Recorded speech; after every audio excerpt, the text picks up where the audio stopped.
بسم الله الرحمن الرحیم. موضوع ده چې زیات خلک منځونه او ذکرونه کوي، خو نه د ناروا او بې حیا کارونو نه منې کېږي او نه یې زړه ته سکون او اطمینان راځي. حال دا چې الله تعالی په قرآن کریم کې فرمایي: ان الصلاة تنهى عن الفحشاء والمنکر ولذکر الله اکبر.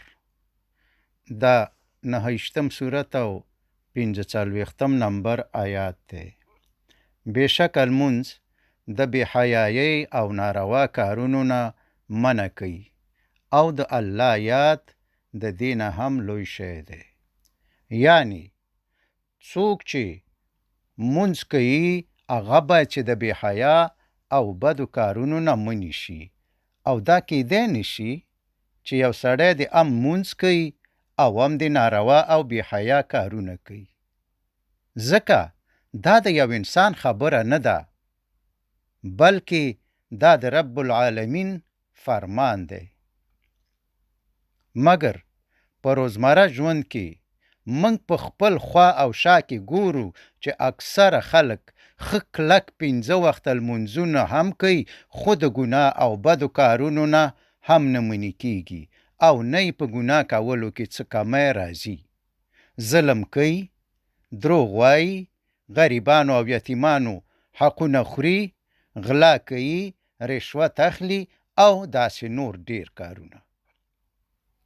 نو دلته خو د الله د فرمان او د بنده د لمونځ د ادا کولو په منځ کې تضاد او ټکر راغی، ځکه چې د الله د کلام مطابق مونځ باید بنده د بدو کارونو نه منع کړي، او که منع نه کړي نو بیا خو صرف یوه خبره صحیح ده، یا د بنده مونځ او یا د الله کلام. نو د الله په کلام کې خو نعوذ بالله غلطی نشته. نو معلومه ده چې نقص او کمی د بنده په مانځه کې دی. لمونځ یوازې د آخرت د کامیابۍ دپاره نه دی، بلکې د دنیا د کامیابۍ ضمانت هم کوي، ځکه چې لمونځ د الله د عبادت او بندګۍ ډیره لویه برخه ده او دا د ټولو نه ډیر بهتر عمل دی. دا د الله تعالی وعده ده: که ستاسو ایمان او عمل درست او صحیح وي، تاسو ته به په دنیا کې اقتدار درکم، تاسو به د ټولو نه اوچت او کامیاب یاستئ. وانتم الاعلون ان کنتم مؤمنین. 3 سورت او 109 آیات. او همدا تاسې به برلاسی او کامیاب یاستئ که تاسو مؤمنان وسئ. په سورت طه کې الله فرمایي: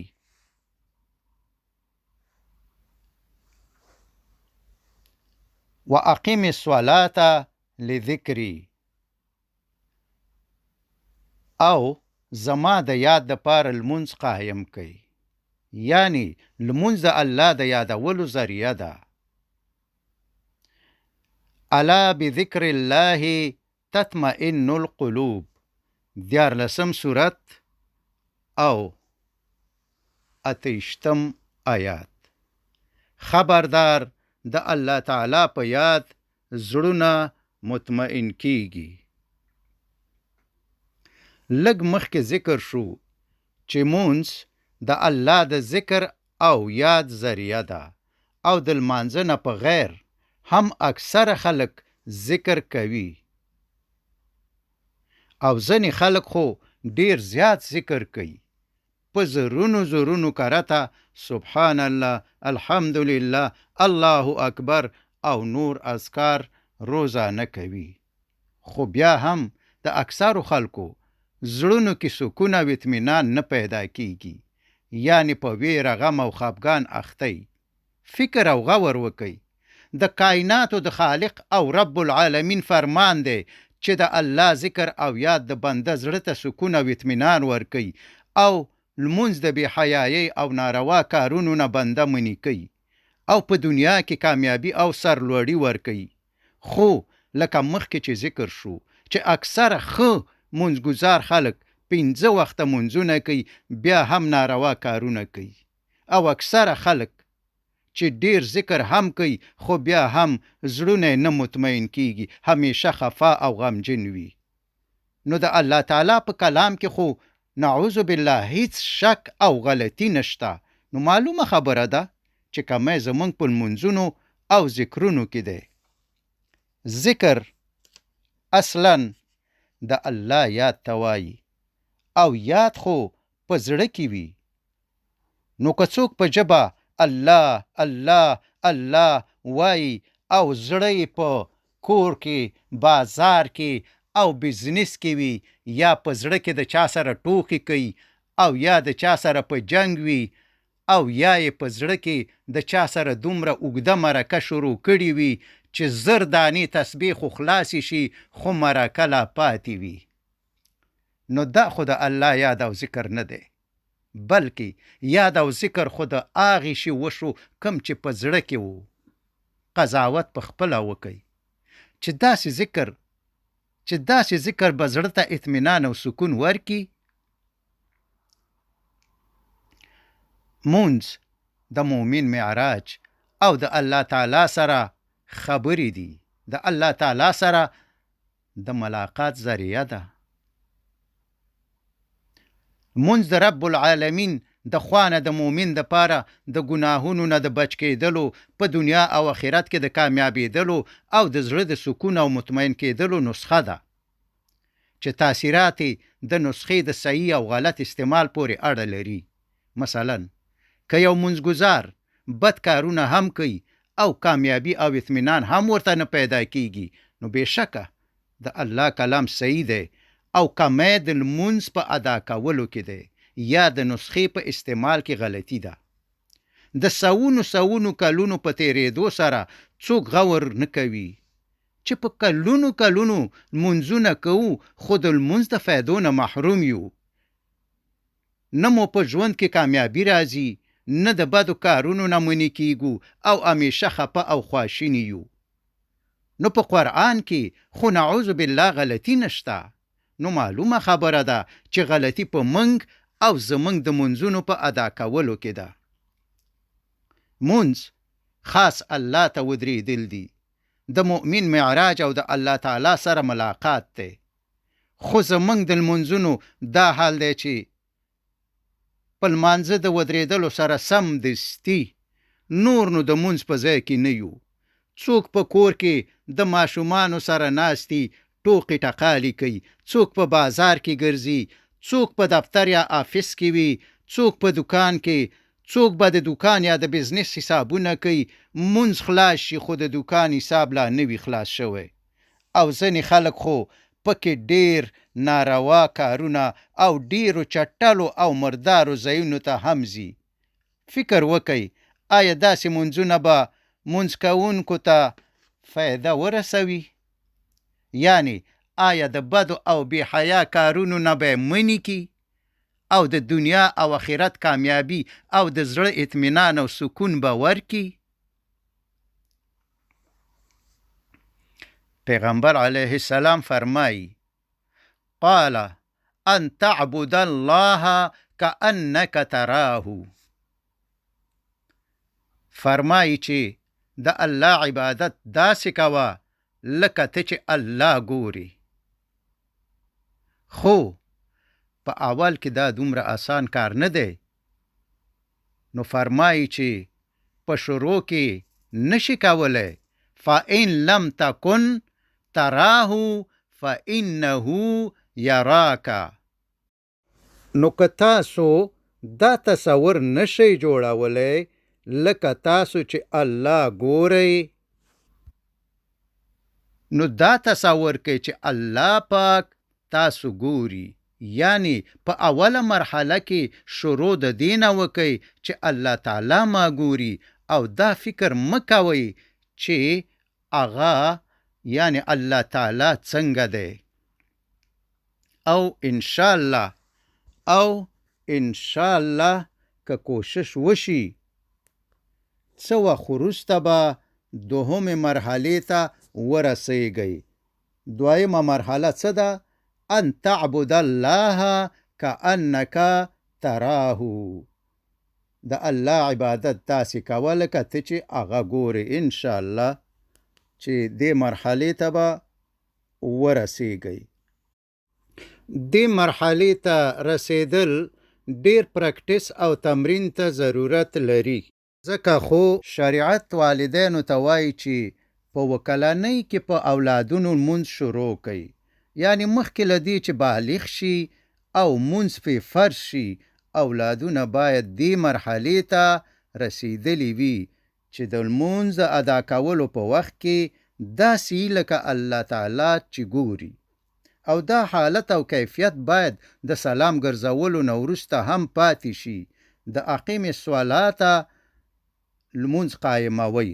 د دې مطلب هم همدا دی چې د لمونځ کیفیت همیشه باید پاتې شي. یعنی د سلام د ګرځولو نه وروسته هم باید د لمونځ کیفیت او تصور دوامداره په زړه کې پاتې شي. نو د چا سره چې همیشه دا تصور موجود وي چې الله تعالی می ګوري او الله تعالی زما سره دی، آیا داسې سړی به په داسې حالت او کیفیت کې د ګناه کار ته ورنږدې شي؟ هیڅ کله هم نه. په مونځ کې د دې تصور تمرین یا پریکټیس داسې کیږي چې په تصور کې به خپل ځان د الله په حضور کې ودروي او د بل هر شي نه به خپله توجه او فکر قطع یا کټ کوي. د الله لویوالی او عظمت به په تصور کې راولي. یعنی تصور به یې کوي انی وجهت وجهی للذی فطر السماوات والارض حنیفا وما انا من المشرکین. بېشکه ما ګرځولی یا متوجه کړی خپل مخ هغه ذات ته چې پیدا کړي دي اسمانونه او ځمکه، او نه یم زه د مشرکانو نه. که ترجمه یې وایي هم صحیح ده، یعنی چې د الله نه غیر به بل شی په خپل فکر او تصور کې نه راوړم. نه به په مانځه کې دکان او بازار ته ځم، نه به په مانځه کې د چا سره خبرې، جنگ جګړه وغیره کوم، او خپله ټوله توجه او فکر به صرف یو الله تعالی ته متوجه کوم. او په تصور کې به مې د یو الله تعالی نه په غیر بل شی نه وي. او کله چې الله اکبر وویل شي نو باید چې تصور وکړو چې زه چې د کم ذات په مخ کې ولاړ یم هغه الله تعالی دی، د ځمکې او اسمانونو نه لوی او رب العالمین دی. هر څه چې وایو په معنی باید پوه شو او غور او فکر پکې وکړو. پیغمبر علیه السلام به چې هر آیات تلاوت کولو غور به پکې کولو او بیا به بل آیات شروع کولو. او دا عذر د اکثرو خلکو د پاره نه قبلیږي چې یو سړی وایي چې زه په معنا یا ترجمه نه پوهیږم. ولی نه پوهیږي؟ ځکه چې هر کار په کوشش او د وخت په مصرفولو زده کیږي. مثلا که یو سړی وغواړي چې انجینر شي نو باید چې 20 کلونه هره ورځ تقریبا 10 ساعتونه درس ووایي. خو د قرآن د ترجمې د زده کولو دپاره صرف 2 کلونه هره ورځ نیم ساعت سبق ویل کفایت کوي. فکر وکئ که یو سړی د ورځې نیم ساعت د 2 کلونو دپاره د قرآن د ترجمې د زده کولو دپاره نه مصرفوي، آیا دا عذر به قبول شي؟ په هر ترتیب موضوع ته ځو. کله چې نیت وتړل شي باید کوشش وشي چې دا تصور چې د الله تعالی په حضور کې ولاړ یم او الله راته ګوري باید نه قطع شي او نه پکې بل شی راشي.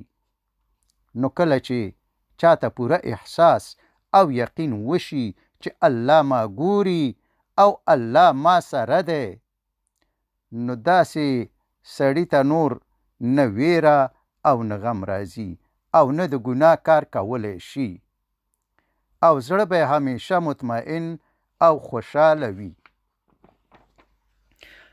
دې حالت ته به بنده رسیږي څنګه؟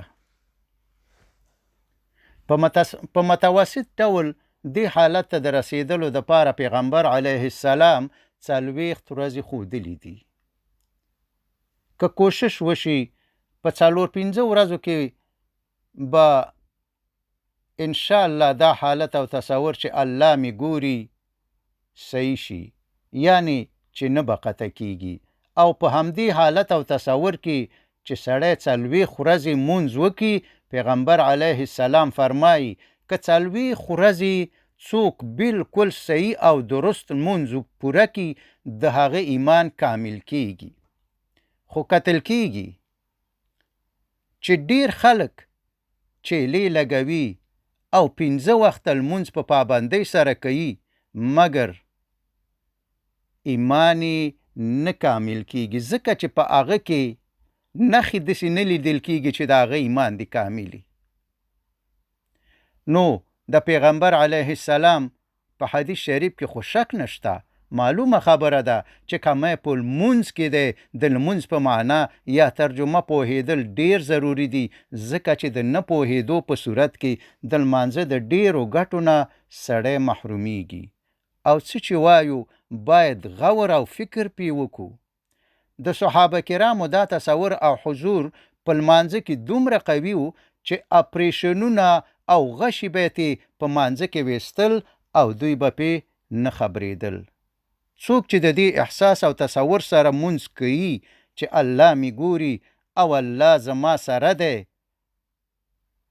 خو چې دا تصور قطع نشي او که قطع شي بیرته د هغې ځای نه شروع کی، نو داسې خلک د کورنۍ، اجتماع او وطن د پاره رحمت جوړیږي، نه به خفه وي او نه به غمجن وي، زړونه به مطمئن او خوشحاله وي او په دنیا او آخرت کې به کامیاب وي. الا ان اولیاء الله لا خوف علیهم ولا هم یحزنون. واورئ، خبردار شئ چې بېشکه دوستان د الله نشته هیڅ قسم ویره په دوی او نه به دوی خفه کیږي. که اسلامی تاریخ وګورو، د صحابه کرامو، تابعینو او تبع تابعینو او هغوی ته د نږدې زمانو مسلمانان په انفرادي، اجتماعي او دولتي سطحه خوشحاله او کامیاب وو او د دنیا لوی امپراتورۍ د مسلمانانو په لاس فتح او په ټوله دنیا کې سرلوړي وو. دا ځکه چې د هغوی د لمونځونو طریقه داسې وه چې تصور به کولو چې د الله په حضور کې ولاړ یو، الله راته ګوري او الله را سره دی، او د لمانځه نه وروسته به هم دا تصور ورسره و چې الله را سره دی. نو ځکه خو د دنیا یو طاقت هم د ټینګې نه و او په دنیا یې حکمرانی کوله، عدل انصاف فکی و، د غریبانو او یتیمانو مالونه نه خوړل، ظلم، غلا او ناروا قتلونه نه کول، ځکه چې هغوی په هر ځای کې فکر کو چې الله می ګوري. څنګه الله ګوري او یو سړی به ظلم وکړي؟ څنګه یو سړی په دې عقیده لري چې الله می ګوري او به غلا وکړي؟ هغه به په ناحقه باندې قتل وکړي. خو کله چې په مونځ کې د الله د تصور په ځای د نورو شیانو تصور ځای ونیولو، د الله یاد او ذکر د زړونو نه ووتلو او په ځای د دنیا یاد او ذکر ور داخل شو، د الله ویره د زړونو نه ووتله او د الله د مخلوق او انسانانو ویره پکې داخل شوه. نو ځکه خو هغه قوم چې یو نفر به په 1000 کافرو حسابېدلو، نن دومره بې زړه، کمزوره او بې غیرته شو چې په غیر مستقیم او مستقیم ډول یا انډایرکټ او ډایرکټ ډول د کفارو غلامی کوي او کومکونه او مرستې د الله په ځای د دوی نه غواړي.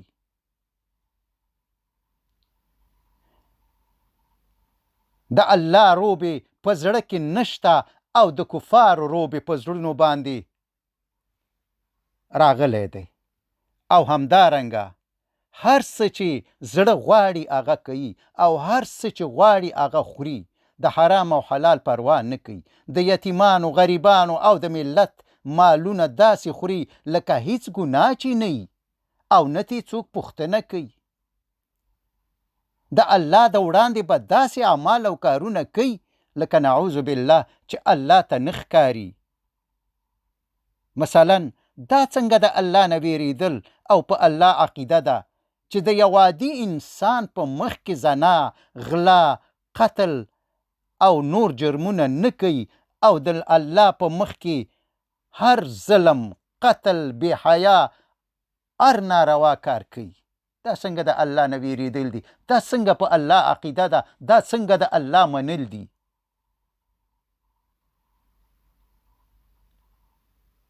فکر وکئ که د چا په زړه او تصور کې د الله یاد، ذکر او ویره وي او په دې کیفیت او حالت کې وي چې الله مې ګوري او الله زما سره دی، آیا دا کس به ظلم، قتل، غلا، فحشا او ناروا او حرام کارونه وکړي؟ نه، هیڅکله نه. چې دا کیفیت او حالت د لمونځ په واسطه جوړیږي. واقیم الصلاة لذکري، او زما د یاد دپاره لمونځ قایم کوي. الله تعالی دې ما او تاسو ته د عمل کولو توفیق راکړي. آمین. وما علینا الا البلاغ. وصلى الله تعالى على خير خلقه محمد وآله وأصحابه أجمعين.